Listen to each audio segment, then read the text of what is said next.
नमस्कार दोस्तों, स्वागत है आप सभी का। और हम आज जो टॉपिक डिस्कस करने वाले हैं वो है एनपीए, नॉन परफॉर्मिंग एसेट्स। ये नॉन परफॉर्मिंग एसेट्स क्या होते हैं, क्योंकि काफ़ी टाइम से मैं ये देख रहा हूँ। अगर हम बात करते हैं 2013 से अभी तक ये टॉपिक हमेशा न्यूज़ में कुछ दिनों में आता रहता है। मतलब न्यूज़पेपर में एनपीए से रिलेटेड कोई ना कोई क्वेश्चन, कोई ना कोई न्यूज़ हम देखते रहते हैं। क्योंकि ये न्यूज़ में भी आता रहता है तो करंट अफेयर्स से भी रिलेटेड हो जाता है। और साथ ही साथ ये बैंकों के लिए या बैंक्स के लिए हम बात करते हैं तो काफ़ी इंपॉर्टेंट टॉपिक होता है। हम ये टॉपिक स्टार्ट करने जा रहे हैं तो देखते हैं हम क्या क्या चीज़ों को, किन किन चीज़ों को कवर अप करने वाले हैं। और साथ ही साथ इसको क्यों इतना इंपॉर्टेंट मान रहे हैं, हमारे बैंकिंग एग्जाम के लिए क्यों इतना इंपॉर्टेंट है। हमारे बैंकिंग एग्जाम के लिए इंपॉर्टेंट है क्योंकि जितने भी आईबीपीएस एग्जाम कंडक्ट करवाता है, चाहे वो आईबीपीएस पीओ हो, क्लर्क हो, IBPS RRB PO, RRB clerk हो, एसबीआई पीओ, एसबीआई क्लर्क हो, या फिर हम बात करते हैं आरबीआई रीड बी की और आरबीआई असिस्टेंट की, उन सभी एग्जाम्स के मेंस एग्जाम में, उन सभी एग्जाम के मेंस एग्जाम में इससे रिलेटेड क्वेश्चन बनते ही बनते हैं। और इसके साथ ही साथ साथ साथ में क्या होता है कि इससे जो क्वेश्चंस बनते हैं इंटरव्यूज में भी पूछे जाते हैं, जो हमारे पीओ एग्जाम के बाद होते हैं। इंटरव्यू के लिए as well as means exam के लिए ये टॉपिक बहुत इंपॉर्टेंट है। और बैंकों के लिए इंपॉर्टेंट क्यों होता है ये हमें समझ आएगा जब हम इस टॉपिक को पूरी तरीके से समझ लेंगे। तो चलिए हम आज क्या क्या कवर अप करने वाले हैं वो देख लेते हैं। उसके पहले देखते हैं कि एनपीए एनपीए जो होता है वो यहाँ पर क्या कर रहा है। ये एक बैंक है, इस बैंक के ऊपर ये पोटली रखी हुई है। ये क्या है, ये बैंक के लिए बोझा है। इट मीन्स कि ये क्या है, बर्डन है। तो हम ऐसे समझ सकते हैं कि जो एनपीए होता है वो बैंकों के लिए नेगेटिव और साथ ही साथ बोझे का काम करता है, मतलब एक कष्ट का काम कर रहा है। एक तरीके का ये क्या है, बैंक के लिए बर्डन है। आगे चलते हैं, आज की क्लास में क्या क्या कवर अप होने वाला है दोस्तों, ये देख लेते हैं।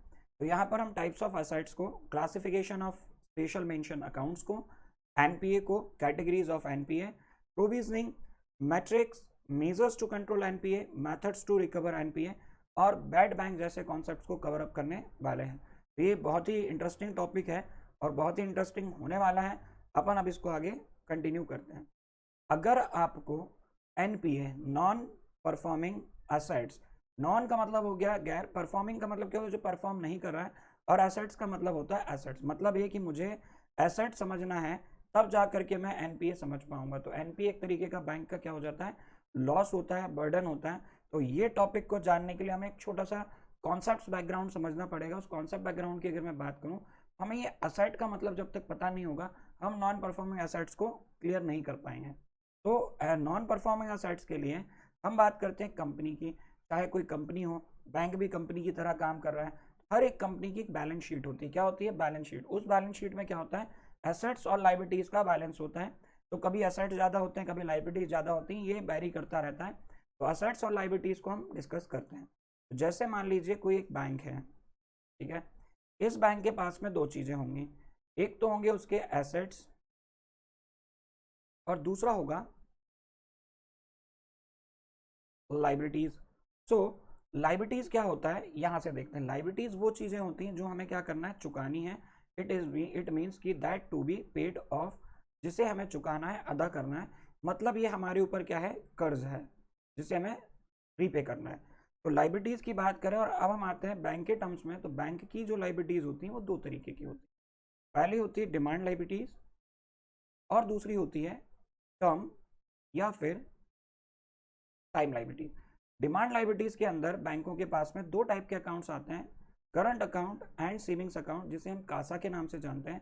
और टर्म या फिर टाइम लाइबिलिटी के अंदर दो टाइप के अकाउंट्स आते हैं, रिकरिंग अकाउंट जिसे हम रैकरिंग अकाउंट और फिक्स अकाउंट बोलते हैं, that is RD FD accounts. सुन रखे होंगे आपने। तो ये वो अकाउंट्स है जिन अकाउंट्स पे कस्टमर डिपॉजिट करते हैं। इसका मतलब ये हुआ, ये वो पैसा है जो कस्टमर डिपॉजिट कर रहा है बैंक्स में।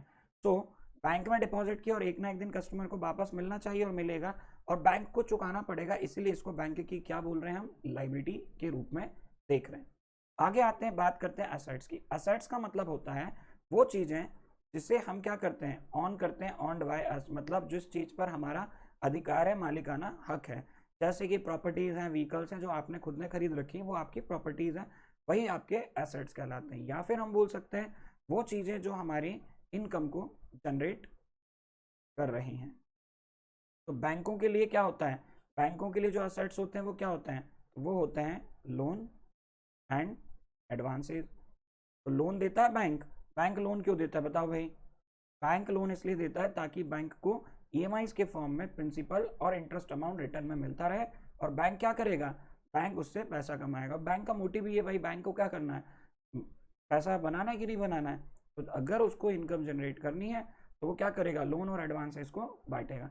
अब ये लोन और एडवांस जो इसके एसेट्स हैं, ये दो टाइप के एसेट्स बन जाते हैं। कौन कौन से? एक बनता है रेगुलर, दूसरा बनता है यहाँ पर स्ट्रेस्ड एसेट्स। क्या बन जाता है? Stressed asset. ये होगा रेगुलर एसेट, दूसरा होगा स्ट्रेस्ड एसेट। रेगुलर एसेट का मतलब होता है कि वो एसेट्स, मतलब वो लोन जिसकी ईएमआईज, मतलब प्रिंसिपल प्लस इंटरेस्ट, ये ऑन टाइम पे वापस आ रहे हैं बैंक के पास में, रीपे हो रहे हैं, तो ये क्या लाएगा आपका रेगुलर एसेट। स्ट्रेस्ड, स्ट्रेस का मतलब क्या होता है, हम बोलते हैं बहुत स्ट्रेस में, स्ट्रेस मतलब परेशानी, तनाव पैदा कर देना। तो बैंक के लिए तनाव जो पैदा कर देते हैं एसेट्स, उनको बोलते हैं स्ट्रेस्ड एसेट्स। और किसी भी एसेट्स को हम स्ट्रेस्ड एसेट्स बोलते हैं। तो जब हम उसका अर्ली आइडेंटिफिकेशन कर लेते हैं, तो स्ट्रेस्ड एसेट्स जो होते हैं वो तीन टाइप के होते हैं, SMA0, SMA1 और SMA। मतलब क्या करते हैं, एक टाइम ड्यूरेशन डिसाइड कर लेते हैं कि स्ट्रेस्ड एसेट्स का मतलब ऐसे लोन, ऐसे एडवांसेस जिनके रीपेमेंट में इरेगुलरिटी शो हो रही है। इरेगुलरिटी का मतलब है कि वो लोन या वो एडवांस हमारा वापस नहीं आ पा रहा है। उस केस में हम क्या करते हैं, उसको स्ट्रेस्ड एसेट्स के रूप में काउंट कर लेते हैं। और ये कौन करता है? ये काम होता है बैंकों का। अब यहाँ पर अपन टाइम देखते हैं कि अगर 0 से 30 डेज तक वापस नहीं आया पैसा, लोन वापस नहीं आ पा रहा, तो उसको SMA0 में डालते हैं। 31 से 60 डेज तक अगर ये नहीं वापस आ पा रहा है तो इसको हम रखते हैं SMA1 में। और अगर मान लीजिए 61 डेज से 90 डेज तक भी वापस नहीं आया तो इसको हम SMA2 में ले जाते हैं। और अगर हम यहाँ पर बात करते हैं, अगर हम यहाँ पर आते हैं, ये जो असेट्स है, अगर ये असेट यहाँ पर वापस नहीं आ पाए 90 डेज तक, तो हम इनको क्या बना देते हैं, NPA। क्या बना देते हैं? NPA। तो यहाँ असेट्स होगा स्टैंडर्ड NPA। तो ये वाला जो कॉन्सेप्ट है, ये जो लोन्स एडवांस के अंदर है, ये हमारा स्टैंडर्ड असेट कहलाएगा, क्योंकि ये स्टैंडर्ड है, वापस आ पा रहा है। मैं चाहता तो ये आपको पहले भी बता सकता था। तो ये स्टैंडर्ड असेट्स हो गए। और जब स्टैंडर्ड नीचे चल के यहाँ पर रीपेमेंट नहीं हो पाया, तो ये बन गया आपका NPA, नॉन परफॉर्मिंग एसेट। तो 90 दिन तक जिस लोन के रीपेमेंट को हम क्या करते हैं, नहीं आ पाता, और नोट करके रखते हैं कि वापस नहीं आ पा रहा है, उसे बोला जाता है NPA, नॉन परफॉर्मिंग एसेट। इतना क्लियर हुआ? अब जो चीज़ें मैंने आपको बताई, अब इनको अपन डिटेल में आगे कंटिन्यू करते हैं। तो सबसे पहले हम बात करते हैं लोन्स और एडवांसेस की। यहाँ स्टैंडर्ड असेट्स, जो कि मैंने आपको बता दिया रेगुलर एसेट्स के रूप में। यहाँ NPA। अब NPA की जब बात होती है तो तीन टाइप का होता है, सब स्टैंडर्ड, डाउटफुल और लॉस असेट। क्योंकि हमारा एक टॉपिक है, इसको हमें भी डिस्कस करना है। और ये SMA0, SMA1, SMA2 में आपको बता ही चुका हूँ। यहाँ पर हम आते हैं स्टैंडर्ड एसेट्स पर। तो देखिए, जैसे कि स्टैंडर्ड एसेट्स क्या होते हैं, बैंक जिनके ऊपर इंटरेस्ट और साथ में प्रिंसिपल अमाउंट क्या कर रहा है, रेगुलरली रिसीव करते जा रहा है। दिख रहा है ना, receiving interest as well as the principal. और इसको हम क्या बोल रहे हैं, स्टैंडर्ड एसेट्स हो गया। फिर क्या होता है, ये क्या करता है, it carries not more than normal risk. मतलब यहाँ पर इसके साथ में नॉर्मल रिस्क नहीं होती है, इसलिए इसको क्या बोलते हैं अपन, स्टैंडर्ड एसेट बोलते हैं। रिस्क का मतलब किसी भी चीज का जोखिम। और जोखिम क्या हो सकता है हमारे असेट्स में, और किस केस में, बैंक के केस में वो ये हो सकता है कि लोन और एडवांस जो हम दे चुके हैं वो वापस आएगा कि नहीं आएगा। चलिए आगे देखते हैं। इसके बाद हम आते हैं स्पेशल मेंशन अकाउंट्स पर। तो ये स्पेशल मेंशनिंग अकाउंट्स जो होते हैं, ये होता क्या है, स्पेशल मेंशन अकाउंट को हम स्पेशली क्या कर रहे हैं, ऐसे अकाउंट जिनको हमने स्पेशली मेंशन कर रखा। मेंशन करना मतलब हमने पहले से जिन्हें क्या कर लिया है, चिन्हित कर लिया है। ऐसे चिन्हित खातों को हम क्या बोलते हैं, स्पेशल मेंशन अकाउंट में रख लेते हैं। तो ये क्या होते हैं, स्पेशल मेंशन अकाउंट, जो कि 0 to 90 डेज तक में हमें ये बता देते हैं कि जो हमारा लोन है, ये लोन वापस नहीं आने वाला है, या उसके ऐसे हमें सिम्टम्स दिखाई दे जाएं कि इरेगुलरिटी शो हो जाए रीपेमेंट्स में, उसे हम स्पेशल मेंशन अकाउंट्स में कैलकुलेट काउंट करने लग जाते हैं। और ये किसके साथ होता है, ये बैंक के साथ में होता है। और बस SMA0, 1, 2 इनमें लाने का मतलब क्या होता है, मतलब यह है कि अगर आपको प्री आइडेंटिफाई हो गया, या हम बात करते हैं अर्ली आइडेंटिफिकेशन कर लिया आपने, कि ये वाला जो लोन है इस व्यक्ति को दिया गया है, इसके वापस आने के चांसेस कम लग रहे हैं, तो हम कोई ऐसे कदम उठा सकते हैं, ऐसे मेजर्स ले सकते हैं जिससे हम उसके लोन की रिकवरी करवा सकें। आगे चलते हैं। तो यहाँ पर ऐसे में 1, 2 और 3, वही मैंने आपको बताया था, 1 to 30, 31 to 60 और 61 to 90 डेज का यहाँ कॉन्सेप्ट आपको देखने को मिल रहा है। आगे चलते हैं। अब आते हैं एनपीए पर। जो कॉन्सेप्ट मुझे अब डिस्कस करना है, एक्चुअल में हमारा टॉपिक यही है, इस टॉपिक को पढ़ने के लिए इस पूरे कॉन्सेप्ट बैकग्राउंड को मैं डिस्कस करना पड़ा। एनपीए का मतलब होता है लोन और an advance for which the principal और interest payment remains due for a period of 90 days. मतलब यहाँ पर यदि 90 डेज तक, कितने दिनों तक, 90 दिनों तक किसी भी लोन का या एडवांस का पेमेंट, प्रिंसिपल और इंटरेस्ट 90 दिनों तक या उससे अधिक समय तक क्या होता है, 90 दिन तक क्या हो जाता है, ड्यू आता रहता है। कि अपन ने देखा, आज से अपन ने कैलकुलेट करना स्टार्ट किया, मान लीजिए डे 1 से अपन ने कहा आ जाए वापस, डे 1 नहीं आया, ऐसे करते करते हमने डे 90 तक वेट किया कि ये वापस आ जाएगा, लेकिन जब वापस नहीं आया तो इसके बाद हम इसको क्या मान लेंगे, नॉन परफॉर्मिंग असेट। तो यहाँ एनपीए का जो कॉन्सेप्ट 90 डेज का है, इसमें जब हम एग्रीकल्चर लोन की बात करते हैं तो ये कॉन्सेप्ट थोड़ा सा चेंज होता है। एग्रीकल्चर क्रेडिट में हम 2 हार्वेस्ट सीजन्स तक का वेट करते हैं। मतलब यदि लोन की वापसी नहीं होती है एग्रीकल्चर क्रेडिट में, तो हम 2 हार्वेस्ट सीजन तक का टाइम लेते हैं, लगभग 6 महीने का, तब हम उसको एनपीए में डालते हैं।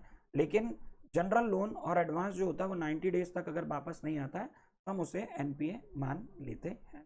चलिए आगे चलते हैं और यहाँ पर कैटेगरीज ऑफ एनपीए की बात करते हैं। कैटेगरी ऑफ एनपीए 3 कौन कौन सी है, सब स्टैंडर्ड है, डाउटफुल है और लॉस है। नाम से समझ आ जाएगा, असेट्स थे आपके स्टैंडर्ड, मतलब जिससे हमें इनकम जनरेट हो रही वो स्टैंडर्ड थे। अब सब स्टैंडर्ड पर आए, इसका मतलब क्या हुआ कि कोई भी, क्योंकि हमने क्या किया था 90 डेज तक जब हमें रीपेमेंट नहीं हुआ था तो हमने किसी असेट को क्या बोल दिया था, नॉन परफॉर्मिंग असेट। अब ये हो गया एनपीए। अब यदि ये असेट कितने दिनों तक, 12 महीने तक अगर ये वापस नहीं आता है और कंटिन्यूसली क्या चल रहा है, ये ड्यू चला जा रहा है, तो उसको हम सब स्टैंडर्ड कैटेगरी में रखते हैं, उस असेट को, उस लोन को किस कैटेगरी में रखेंगे, सब स्टैंडर्ड में। फिर इसके बाद होता है डाउटफुल। डाउटफुल का मतलब ये होगा भाइयों, डाउटफुल का मतलब है कि वापस आ सकता है, हमें डाउट है कि इसके रीपेमेंट को हम सोच सकते हैं कि ये हो सकती है, मतलब ये 12 महीने से अगर अधिक समय तक है तो ये डाउटफुल चल रहा है। और लॉस असेट का मतलब ये हो गया कि अब इसे बैंक क्या नहीं कर पाया, रिकवर ही नहीं कर पाया और इसकी रिकवरी के चांसेस हो गए हैं खत्म, उसको हम क्या बोल देंगे, सब स्टैंडर्ड, सॉरी उसको हम बोल देंगे लॉस असेट। तो असेट्स एनपीए की कैटेगरी में जाते हैं, नॉन परफॉर्मिंग एसेट्स की कैटेगरी में जाते हैं, तो हमें 3 टाइप की कैटेगरीज मिलती हैं, सब स्टैंडर्ड, डाउटफुल और लॉस एसेट्स। चलिए आगे चलते हैं। अब बात आती है प्रोविजनिंग की। प्रोविजनिंग क्या होता है, प्रोविजनिंग का मतलब होता है कि जब भी कोई बैंक किसी भी तरीके के लॉस को फेस करने वाला है, और ये बैंक है क्योंकि उनको पता होता है कि आज नहीं तो कल किसी ना किसी रिस्क को हम क्या कर रहे हैं, लेकर के चल रहे हैं और कभी ना कभी में लॉस भी हो सकता है, इसीलिए बैंक्स क्या करते हैं, प्रोविजनिंग का एक कॉन्सेप्ट यूज करते हैं। प्रोविजनिंग का मतलब क्या होता है, the amount that a bank set aside from their profits और income in a particular quarter for non performing asset. मतलब बैंक क्या करता है, अपने प्रॉफिट्स का कुछ हिस्सा, कुछ परसेंटेज ऑफ अमाउंट क्या कर लेता है, अलग निकाल के रखता है, ताकि हम एनपीए को क्या कर सकें, उस एनपीए के लॉस की भरपाई कर सकें। इसका मतलब ये नहीं होगा कि किसी कस्टमर ने लोन लिया और लोन नहीं चुकाया, एनपीए बन गया तो बैंक उसके बिहाफ पे लोन भर देगा, नो, ऐसा नहीं होने वाला है। तो क्या होने वाला है, होगा ये कि अपने इस असेट्स के थ्रू बैंक कहीं ना कहीं से इनकम को जनरेट करना स्टार्ट कर देंगे, या फिर इनकम जो जनरेट कर रहे हैं वो थोड़ी सी और ज़्यादा इनकम जनरेट करना शुरू कर देंगे। A method by which bank provide for bank bad assets and to maintain a healthy book account. Book of accounts का मतलब होता है बैंक की जो बुक ऑफ अकाउंट्स है उसको हेल्दी दिखाने के लिए काम किया जा रहा है। Provisioning is done according to which category the assets belong to. Provisioning की जाती है उस तरीके से कि जो असेट्स है वो किस कैटेगरी में आपका जा रहा है। साथ ही साथ ये बैंक टू बैंक भी वेरी करेगा, क्योंकि टायर 1 बैंक और टीयर 2 बैंक जो होते हैं उनका अलग अलग होता है क्राइटेरिया, उसी हिसाब से प्रोविजनिंग नॉर्म्स भी होते हैं, वो बैंक टू बैंक वेरी करेंगे। अब हम आते हैं मैट्रिक्स पर। तो मैट्रिक्स का कॉन्सेप्ट क्या है? मैट्रिक्स का मतलब होता है यहाँ पर कि एनपीए को हम कैसे कैसे कैलकुलेट करते हैं। तो दो टाइप से होता है, G NPA, gross NPA, N NPA, net NPA. तो जी एनपीए क्या होता है? इसे हम बोलते हैं gross non performing assets. Gross का मतलब हमेशा याद रखना टोटल, सब कुछ मिला के टोटल जो होगा वो कहलाएगा ग्रॉस।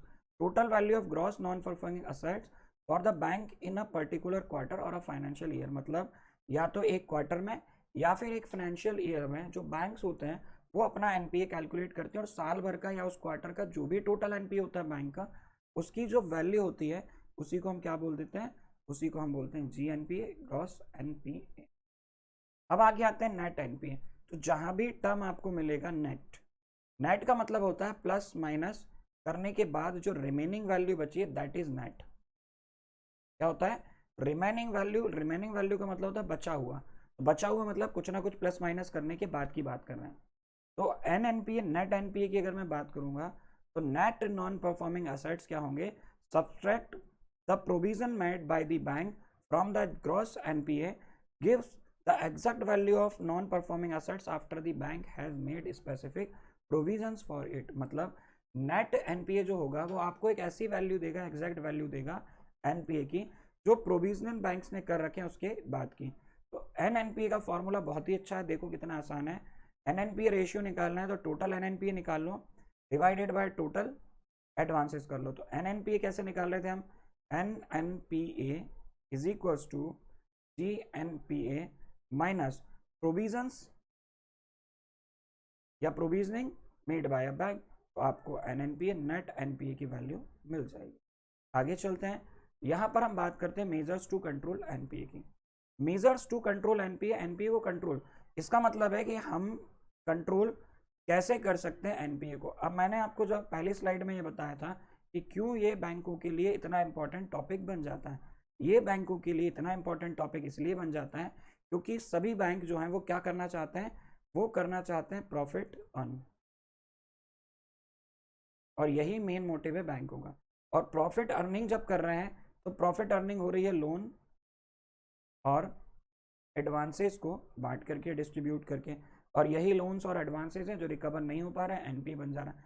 तो एज अ बैंकर, चूंकि आपको बैंक का एग्जाम क्वालिफाई करना और आप लोग पहुंचेंगे बैंक्स में, तो आपको एज अ बैंकर इस चीज़ का ध्यान रखना पड़ेगा कि जिस बैंक में मैं जा रहा हूँ या जिस ब्रांच में मैं काम कर रहा हूँ वहाँ का एनपीए कम हो, क्योंकि जितना बैंक का लॉस कम होगा उतना ज़्यादा बैंक का प्रॉफिट होगा।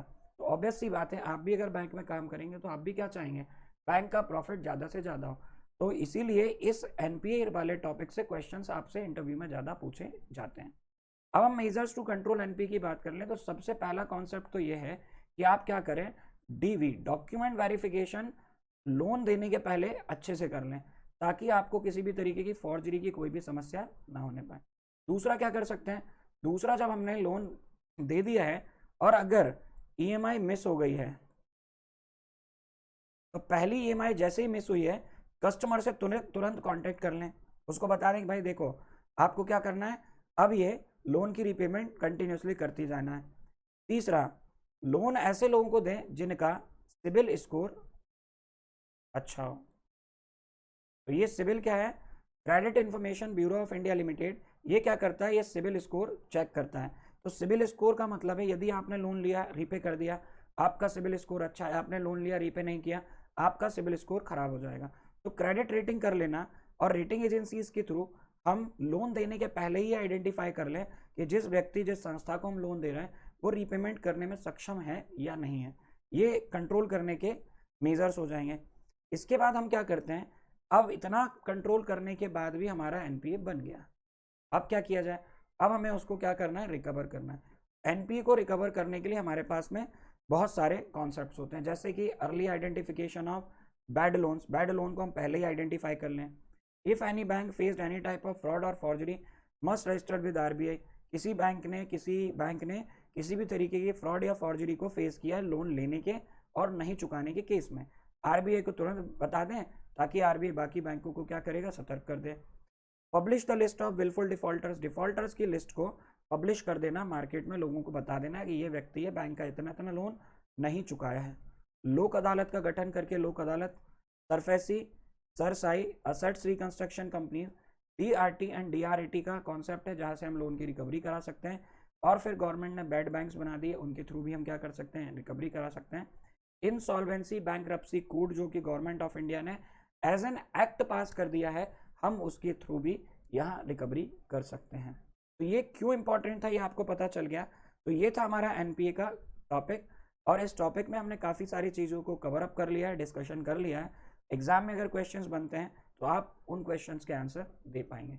इसके बाद का जो कॉन्सेप्ट है, इसमें हम जब मेथड्स टू रिकवर एनपी होता है, इसके में जितने पॉइंट्स मैंने आपको बताए जो कि आपको दिखाई दे रहे हैं, इनको भी हम एक एक डिस्कस करते हैं, क्योंकि अपने आप में लोक अदालत कॉन्सेप्ट है, सरसाई है, सरफैसी है, इनको हम डिस्कस कर लेते हैं। चलिए, तो यहाँ पर हमारा ये टॉपिक कंप्लीट होता है। आई होप आपको सेशन अच्छा लगा होगा, चीज़ें समझ आई होगी। Thank you so much.